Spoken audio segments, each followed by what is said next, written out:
2007, Crackdown delighted Xbox 360 players by casting them as a futuristic super cop who, through vigorous jumping, driving, and shooting, could actively enhance his abilities and extend his influence over a large urban landscape. Now it's 2010, and Crackdown 2 is hoping to delight Xbox 360 players with pretty much the same thing. You are once again cast as a powerful law enforcement agent charged with cleaning up Pacific City. Your powers increase as you use them, and striving to jump higher and punch harder can be addictively satisfying. You can cause a lot of mayhem across the city, and there are no shortage of new objectives to keep you busy. Yet despite the abundance of things to do, Crackdown 2 often feels like a shallow experience. There's no proper story to spur you onward, and you spend the majority of the campaign with the same handful of mission types. Bringing a friend or three into the action livens things up, but all the different kinds of fun you can have in the game are tainted by one issue or another, and the more you play, the more these problems become evident. Nevertheless, even though Crackdown 2 is flawed and doesn't do much in the way of innovation, there's still plenty of entertaining action here for those interested in leaping tall buildings in a single bound.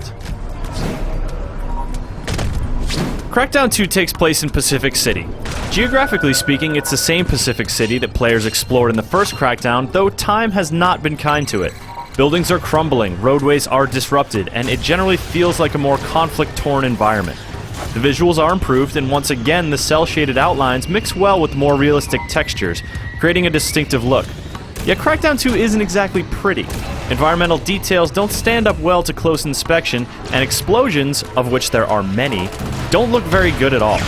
Still, it is fun to explore the city, and it is fun to blow stuff up, and the absence of loading times makes doing both much easier.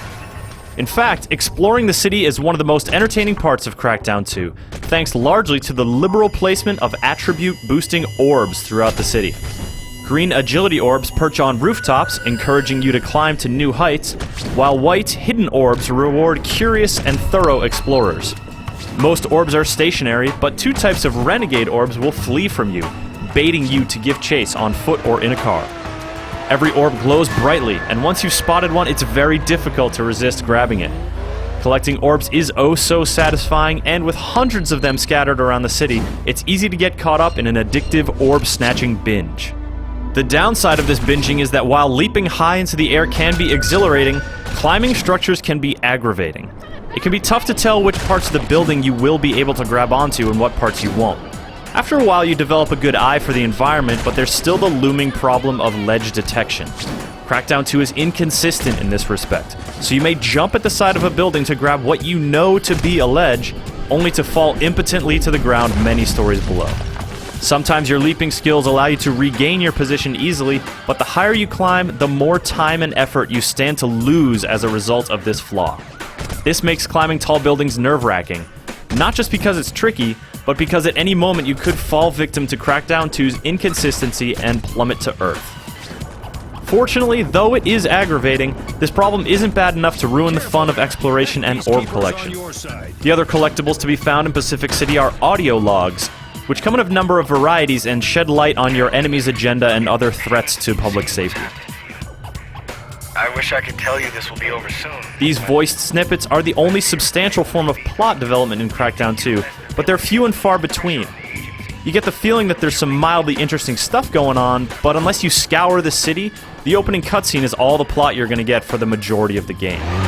Get after that orb, Agent, fast! You only need to touch it. There's a disembodied narrator who accompanies you wherever you go, and he is initially helpful and somewhat amusing, but after a while his shtick gets old. He starts repeating himself and you'll want to turn him off. The option screen allows this, but in doing so you also shut out the audio log voiceovers, which you actually do want to hear. It's not a great system. Fortunately, there are plenty of bad guys to help you vent your frustration. The enemies arrayed against you come in two varieties, human and not so human. Your human enemies are the Cell, a group dedicated to fighting you and your agency. Your other enemies are the Freaks, zombie-like creatures that overrun the city at night, killing anyone they can get their claws on. At the outset of the game, you're told about both factions, assigned a few different combat-based objective types, and set loose in the city. Fighting men and monsters can be fun, and increasing your arsenal and melee strength is rewarding. The deadly accuracy of the harpoon gun and the Jedi-like power of the UV shotgun are particular highlights, and the weapons you find in the environment can be just as fun. Bashing enemies with lampposts, bus stations and cars is an enjoyable way to flex your power, but combat in Crackdown 2 is pretty simplistic. In the early going, you can shoot and punch your way through enemies fairly easily, and when things get tough, the tough jump around with a rocket launcher and duck behind buildings to regenerate health. Laying waste to lots of enemies is inherently satisfying, as long as you don't get caught by knockdown attacks or explosions. Both will cause you to ragdoll and roll around limply for an annoying amount of time, leaving you powerless to defend yourself against repeated attacks. It has its moments, but eventually combat loses its luster because your enemy encounters don't vary greatly, and they become repetitive. You can mix things up by driving around the city in any car you choose to get into, or by summoning an agency car at a drop point. The agency cars handle the best and have special abilities, making them the most fun, though other cars have radios installed so you can hear actual music while you drive. The cracked pavement can give you some trouble, but races, stunt rings, and renegade orbs provide good incentive to get behind the wheel. Just be ready for some trouble if you drive during the day. Pacific City's civilians think nothing of gathering en masse and wandering into the street in an effort to become roadkill, and God help you if you ever hop a corner. It's very difficult not to massacre civilians while driving, and the violent police retaliation against you is the annoying result.